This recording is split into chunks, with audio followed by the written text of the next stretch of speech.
It's the biggest film I've ever seen. I mean, in terms of the scale of it. What does that mean? It's just vast in terms of the locations. We go literally from the top of the world to the bottom of the world, to Cape Town.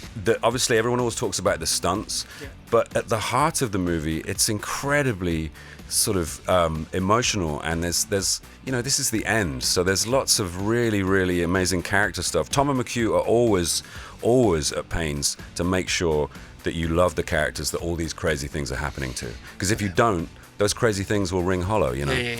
So, for me, for all the characters, everybody gets an arc, everybody gets a really sort of powerful emotional beat, and it's moving, and I shed a tear, and I think partly because it's been 20 years of my life, and partly because it genuinely gets to you. There's some real moments in it. Virgin Radio. Hey, this is exciting, isn't it? If you just thought today couldn't get any better, more beautiful, any more sunny, well, it's about to, I'm afraid. Maybe more than you can cope with. So there are heat waves of various kinds. Various heat waves are available. We're on day 2 of a meteorological heat wave, and we're on day 1 of a showbiz super mega entertainment franchise heat wave. Vassos, over to you. Our next guest is one of the best known and very best actors in the business, and never a square peg in a round hole. He stars once again in the new Mission Impossible: The Final Reckoning, out next Wednesday. So forget gifts and JPEGs as we gift you Simon Pegg. Wow. Here is Simon! What an intro. Thank you, Best. Mission Impossible! The final film! Maybe. Who knows? Never say never. How are you, Si? I'm really good, man. It's nice to see you. Welcome to our little sort of tranquil... It's gorgeous in here. Pool of solace, yeah. It's cool, and there's a sweet vibe. Inner sanctum. You're busy, man.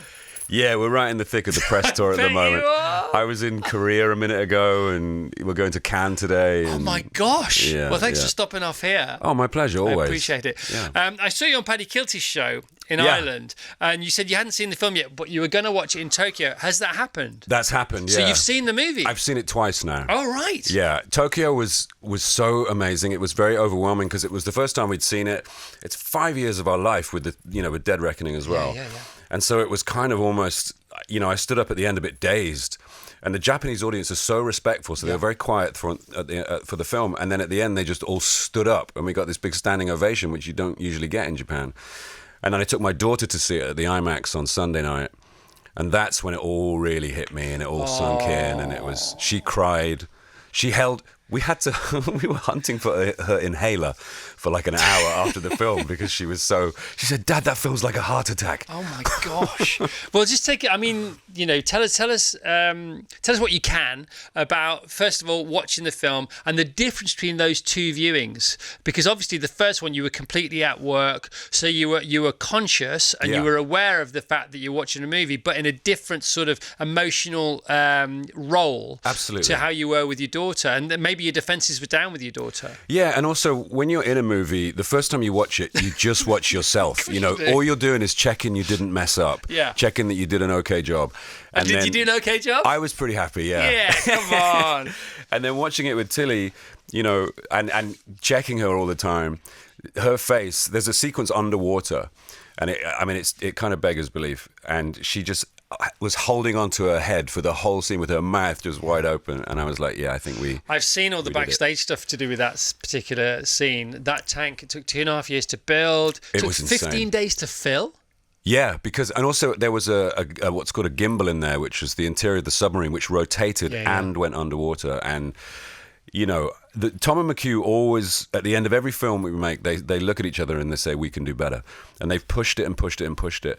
And I really don't know this time how we could possibly push it any further, looking at what we did. Well, not the way you make the movies, which is, there is CGI involved, but lots of live action stuff. And also, talk about the place you went to. Where was it that you went to, which was like -40? Svalbard. Tell me, where is Svalbard? What happened in Svalbard?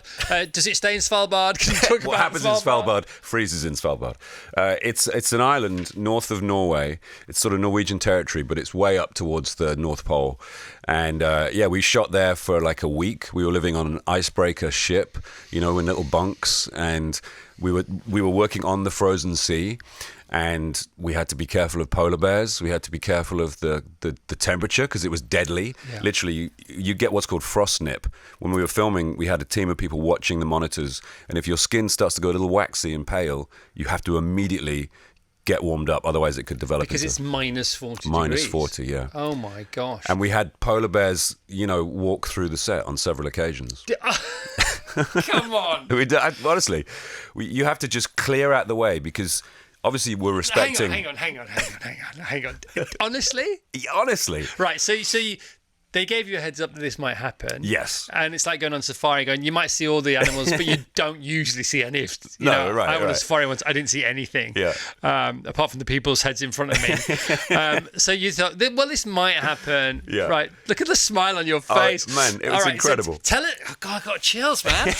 Tell us about the exact moment you saw your first polar bear just walking across the set. That's hilarious. So we had a team of people called Polar X who were there to protect us from the cold and from the wildlife. Right. So they encircle the shoot, and they've all got binoculars they're looking at. We get the call, someone's coming. We all clear out the way, because obviously we're incredibly respectful. Of course. Environmentally, it's a really, it's a beautiful place.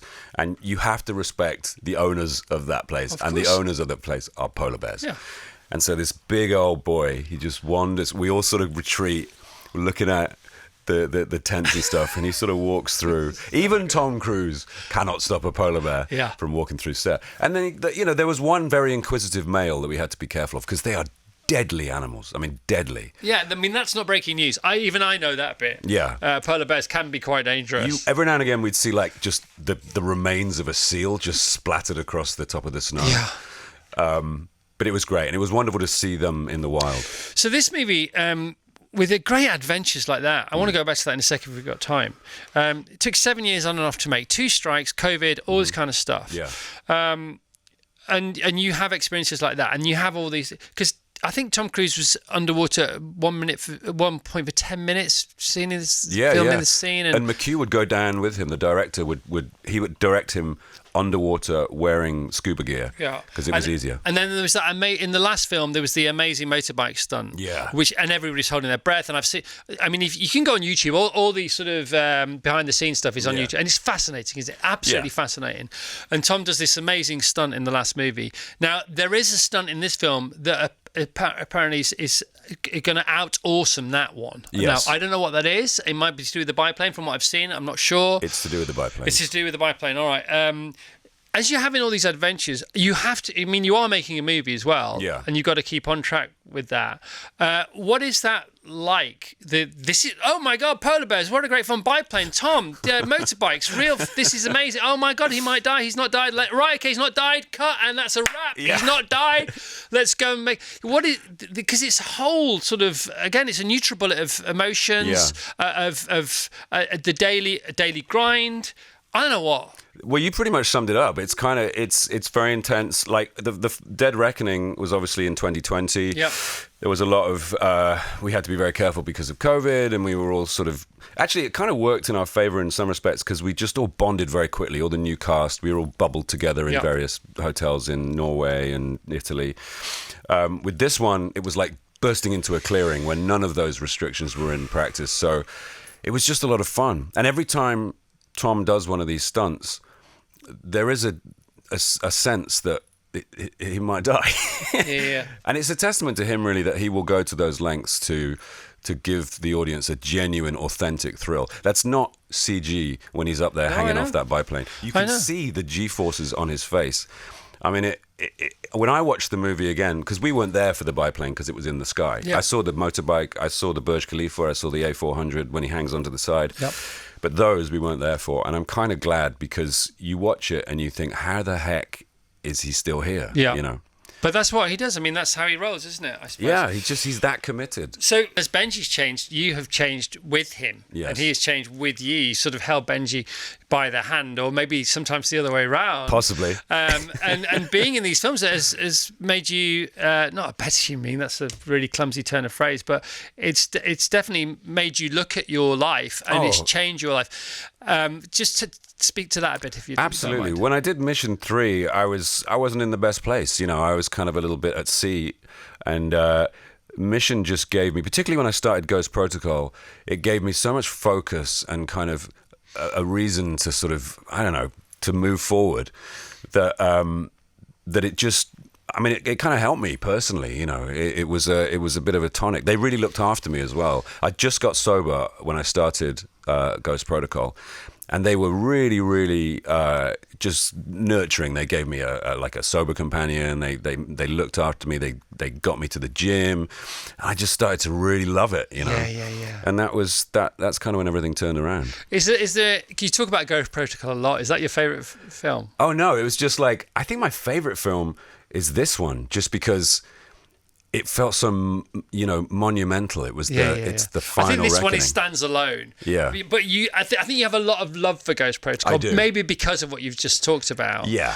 Is that the film where there's an edit from Unfit You to Fit You? Yeah, I was in okay shape. I'd been training, but because I got so, you transfer your bad addiction to a good addiction, and I became addicted to keeping fit. I have some idea what you might be talking about. If you're addictive, that's never going to change. So make it something good. Yeah.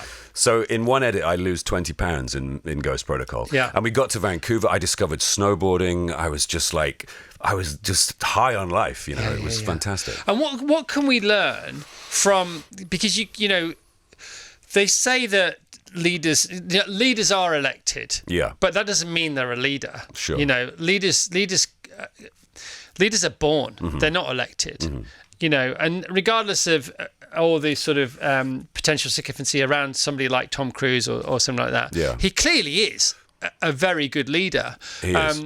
Because you hear mostly only great things from a cruise-involved production. Yeah, absolutely. What can you, for people listening now who might, run a small team or a big team, what are the qualities that are transferable that you have witnessed in him and maybe taken on yourself that you could tell other people about?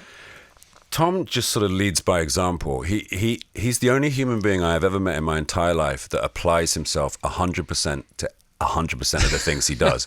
Like, that's why he's Tom Cruise. Right. There's no secret to it. That's how you can become Tom Cruise, is you just do everything 100% of the time. Right. And when we're on set or we're making the movie, he applies himself so vigorously that if you don't follow suit, you'll just get left behind. It's like a splinter, almost. It's in a foreign body, and it doesn't belong here. Yeah. You won't belong here. You want to be in the movie. You want to be present. You want to kind of, that makes you want to kind of, in a sort of fatherly way, you want to impress him, or you want to kind of like, because when he praises you, my daughter calls it being glazed.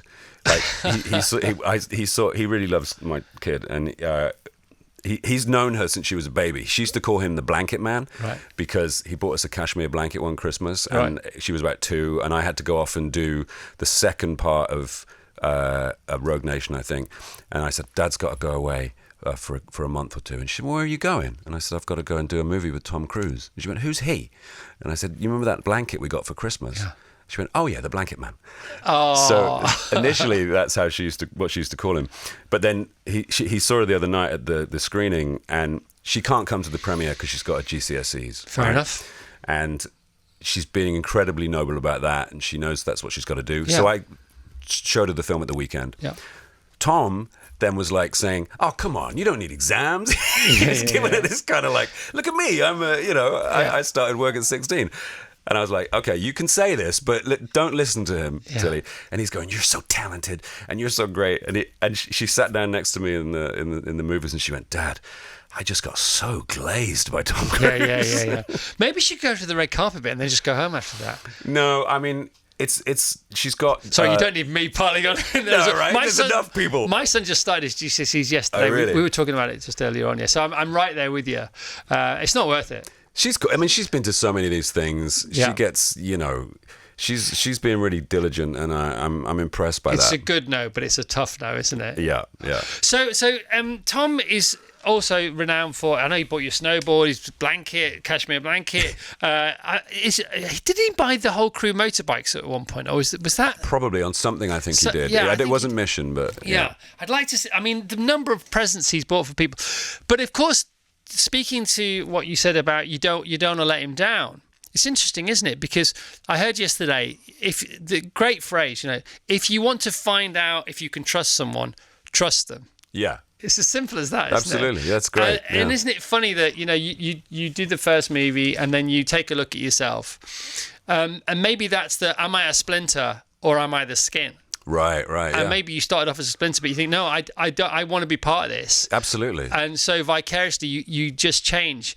And we talk about on the show a lot about being around the right tribe. If you want to change your life, get around the tribe that's already doing what you want to do, and all you then have to do is join in. Absolutely, that's true. They'll encourage you.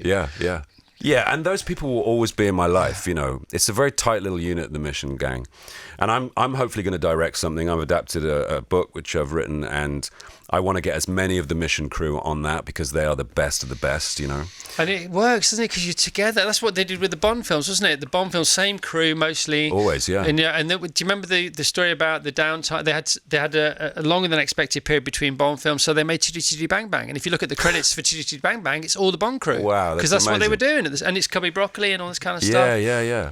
Absolutely. And I think you're so right about tribes as well. One of the tribes that I'm worried about is the cinema-going tribe. Yeah. Because people always go on about seeing films on the big screen, and this film is like IMAX big. It's huge. It's not just about that. It's about sitting with a whole group of people that you don't know, community, and feeling a sense of community, sharing emotions. I mean, there might be people in that crowd that you've had horrible Facebook arguments with, but when you're in there together, it democratizes the whole room. And I really hope cinema continues because that's an important tribe. Well, it'll continue if it's supposed to. Yeah. So I mean, we can't really sweat that. Don't sweat the small stuff, but you can sweat. Don't even sweat the big stuff, because what will happen is meant to happen. Sure. And I wonder, if there's, because live music now has never been bigger, has it? It's like stadiums everywhere, everybody's selling out all the time. It's amazing. And then you get the Gladiator movie being played in the Colosseum with a live orchestra. So is that the way you go? Yeah. Do you go small? I don't know what. I wonder if Tom has and yourself, because you're as qualified as he is to speak about this. Do you have a take on a crystal ball almost where you think it might go, not where you want it to go? Yeah. But where do you think it might go? It's difficult to say. The thing is, we all have cinema screens in our houses these days. We never had back in the day. TV and film were very, very separate. You could watch a movie on the TV, but it would be 4:9, cut and shut. You'd see it 5 years after the film came out. The movie theaters were the only place you could watch movies in their sort of true form. Now we can do that at home, because TVs are more inexpensive than they used to be. They're big.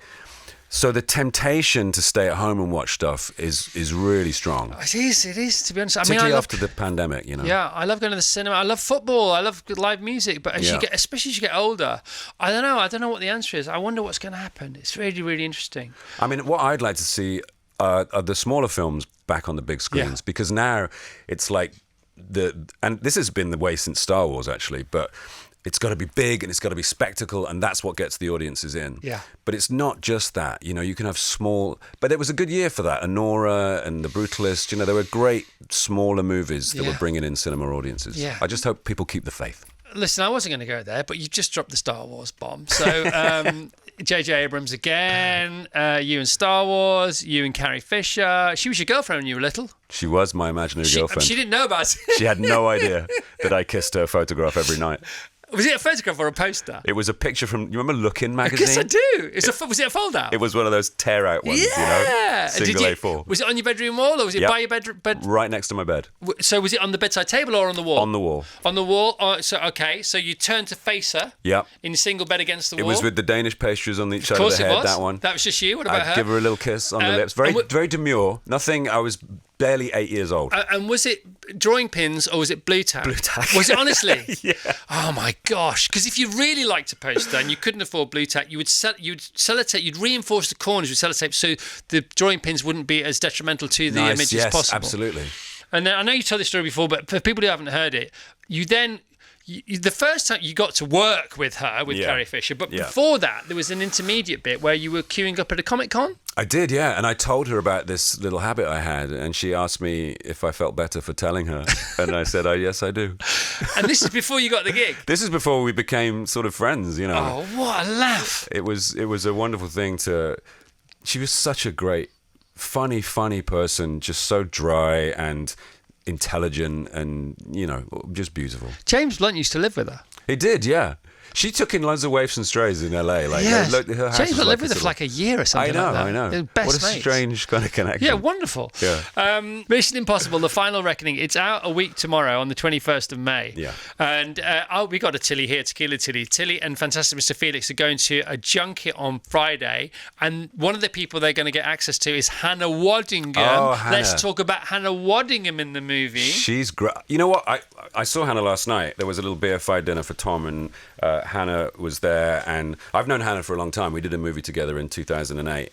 But I've never seen Hannah do serious. She's an incredible comedic actress And singer, musical star. And obviously there's moments of drama in Ted Lasso. And, but she plays the admiral of an aircraft carrier in this. And she absolutely nails it. Her accent is brilliant, her demeanor, because she's very commanding. She's super tall. Really is. And she was telling me last night about her first mission, about literally got picked up in a Black Hawk helicopter, flown out to the George Bush aircraft carrier somewhere in the Pacific Ocean, or Atlantic, I don't know where, and and lived on it for 5 days with Tom and McHugh. Shot this couple of scenes. That's what being a Mission Impossible is like. Well, there's a line in the trailer, isn't there, where there's somebody, the US government says, "You've given him an aircraft carrier." Yeah. And of course, he did get an aircraft carrier. Yeah, because he can. I think because of Top Gun and stuff, the army were just like, "Yeah, sure, come on." He lived in the Admiral's quarters. Do you know today's National or International Top Gun Day, ironically? Is it? I don't know how or why, but it is. Obviously you saw his thing about the Olympics, him carrying the flag. Yeah. Did you know that was going to happen? Yeah. Tell us about well, we all Secret knew, Squirrel stuff. Yeah, we all knew something was happening, and his makeup team, Amy and Jen, who we were shooting the film at the time, and we were saying, what are you doing? They wouldn't tell us. And then they eventually said, it's something to do with the Olympics. So, even we were kept in the dark. It's something to do with the Olympics. It was a great skit, wasn't it? I hate secrets. Nick told me about Hagrid like 3 months before it was announced, and I was just like... Don't tell me this stuff. I'm the same. Don't tell me. I don't want this. It's too much. Yeah, it's DTP and DTE. Don't tell Evans, don't tell Pegg. Definitely don't tell both of us. No doubt about that. All right, so Mission Impossible, you've seen it twice. Yeah. Just give us the headlines emotively from the first and the second screenings. Just tell us what you... Can you separate yourself as being in it? Probably not, but just try. You can. Like I say, the second watch, it's the biggest film I've ever seen. I mean, in terms of the scale of it. What does that mean? It's just vast in terms of the locations. We go literally from the top of the world to the bottom of the world, to Cape Town. Obviously, everyone always talks about the stunts, but at the heart of the movie, it's incredibly sort of emotional, and there's this is the end, so there's lots of really, really amazing character stuff. Tom and McHugh are always at pains to make sure that you love the characters that all these crazy things are happening to, because if you don't, those crazy things will ring hollow, Totally. So, for me, for all the characters, everybody gets an arc, everybody gets a really sort of powerful emotional beat, and it's moving, and I shed a tear, and I think partly because it's been 20 years of my life, and partly because it genuinely gets to you. There's some real moments in it. I know you don't take it lightly. I know you're completely grateful. You're actually tearing up just talking about it. I can see you glazing over. That's beautiful, man. Is there you can't give anything away, and you're really good at not doing that, because that's part of the practice as well of doing 6 of these films, publicising them. Was there a moment where you knew that was it? So you're on set, and a lot of the main players, if not all the main players, are present at the same time. Was there a moment like that, or were there a few moments like that? Were there separate goodbyes? Or? Yeah, because usually you wrap up principal photography, and you're going to come back for maybe some pickups, because they'll get the film in the edit, and they'll think, if Benji just says that, then we can cut this whole scene, and the film will move faster. So you're going to come back. But on my official wrap from principal, I made a speech to the crew just to say thank you, and I was going to miss them, and I felt myself going, and I'm pretty stoic most of the time. Good again now. Stop I know, it. but I had to kind of just sort of pause and because I felt, you know, it might sound corny, but I felt so much love for those guys because they're the people you don't see. Doesn't sound corny. We filled 3 cinemas with the cast and crew on Sunday night, and every single one of those people, you know, it's like the team in Mission Impossible. If you take one of them away, the whole thing will fall apart, you know. So yeah, and then I came back like 5 times after that to do pickups, you know. Oh my gosh. Yeah. So you now have a Mission Impossible size hole in your soul. I do. But you've got 6 films to look back on, 8 films in all. And Never Say Never. I mean, that was the famous James Bond film, wasn't it? Never Say Never Again. Never say never. Absolutely. What do you think about that? I mean, if it ever happened again, you know, providing Benji actually lives to see the end of this film, I'd love to see it come back. You know, even with a, I mean, I can't see it happening without Tom, but it's such a great story. Paramount value as an asset. Of course you know? they do. So I don't know. Which is the bottom line. Tom Cruise or not. You know, it's got to be I know it wouldn't be right otherwise. It wouldn't work properly. You know, I've been involved in stuff. I said, is this a real thing? Yeah. Well, we can afford it, but it doesn't make it real. You know what I mean by that? Yeah, it feels like a facsimile, not the actual thing. Yeah, or a vainglorious kind of, I don't know, some kind of weird project that we can all do, but why are we doing it? That kind of thing. Of course, Harrison Ford came back to Indiana Jones in his 70s. 80s. Was it 80s? Was it actually? Yeah. Did you thinking the same thing? Yeah. You're thinking, hang on a minute. Yeah. this paint isn't all dry quite yet. I mean, Tom's 62 now. He'll be 63 this year. And yeah, it looks awful, doesn't he? Oh, gosh, I mean, I don't know what it is, but 100 if he's a day. But that's it. He applies 100% to staying kind of in shape and on top of everything. He's never worn glasses. I've never seen him, like, we all get a little short, long-sighted. I was having a good day till this bit of the conversation. I know. So you and he are around for a bit. This morning, I run through Leicester Square every morning on the way here. Oh, yeah. The build for the premiere is off the chain. It's not for another 3 days. I know. I think there's going to be like aeroplanes and stuff. Mate, I'll tell you, it's already, I said before, the biggest premiere I've ever seen is one I went to. Bear in mind, I run through Leicester Square every day and have been doing for 7 years. So I've seen all the last 7 years with the premiere builds. Yeah. And the biggest one I ever went to, and it's the biggest one I've ever seen, was Jurassic Park. Okay. When they sent Jeeps for us all. To Amazing. home. They hired all the Jeeps. No way. Literally in the UK, and we all got Jeeps, and they were all logoed up, livered up with Jurassic Park. Yeah. The biggest thing I've ever seen in Leicester Square was the opening of Planet Hollywood. Okay, yeah. Because Sly Stallone and Schwarzenegger and Bruce Willis all attended. Yeah. And I think there were like 100,000 people. It was ridiculous. Yeah. But the biggest build I've ever seen so far is yours. Wow. And I thought it was clearly it's tonight because it's the biggest build. Yeah. Apparently it's not for another couple of days. So it's Thursday. It's huge. Yeah, I don't know what Tokyo is like. Tokyo is amazing. The fans over there are so delightful. They're really generous and sweet. You get loads of gifts and things, but it's pretty huge. They projected a sort of sequence up onto this really big tall building, and there were fireworks going off. South Korea was in this ice rink. It was just vast. I mean, I knew you're making the most of every moment of these now. It's great fun dressing up. Like, you know, you get all the good suits on, or the fashion is great. Sorry, I know you got to go. What's your best red carpet outfit of the last 20 years, Mission Impossible wise, and your most regrettable? I think I don't know, the soul one was cool. There's a designer here in London called Joshua Kane, and he does this amazing sort of neoclassical kind of, he's got an amazing eye. It's like, it looks really traditional, but it's very, very modern. So I had this suit which was like black, and it was embossed with all these sort of symbols and stuff. My Cannes press call tomorrow. Yes. Just look out for that. Ooh, Cannes tomorrow, man. Yeah. And then back here. And then, tonight, and London I'm wearing Joshua as well. Right. And that's a pretty epic suit. So. Right, so sorry, what did you do at the weekend? Where were you at the weekend? What day is it today? Your Korea. We came back from South Korea on Saturday. Then back home? Back home for like GCSE, chat, see the guys, hugs and kisses and all that kind of stuff. Yeah. So you're here today. You're Cannes this afternoon? Cannes this afternoon. What a laugh. I know. And then when are you back? After the screening tomorrow night. All right. And then Thursday for the London premiere. All right, mate. And then New York. Listen, have a great one. Thanks, man. I'm really pleased. I'm really pleased. Can we please hear it for Simon, all the Mission Impossible gang? And come on, let's hear it. Come on, guys. Mission Impossible: The Final Reckoning out a week on Wednesday, and none of us can wait. Thank you so much for being here. Thank you.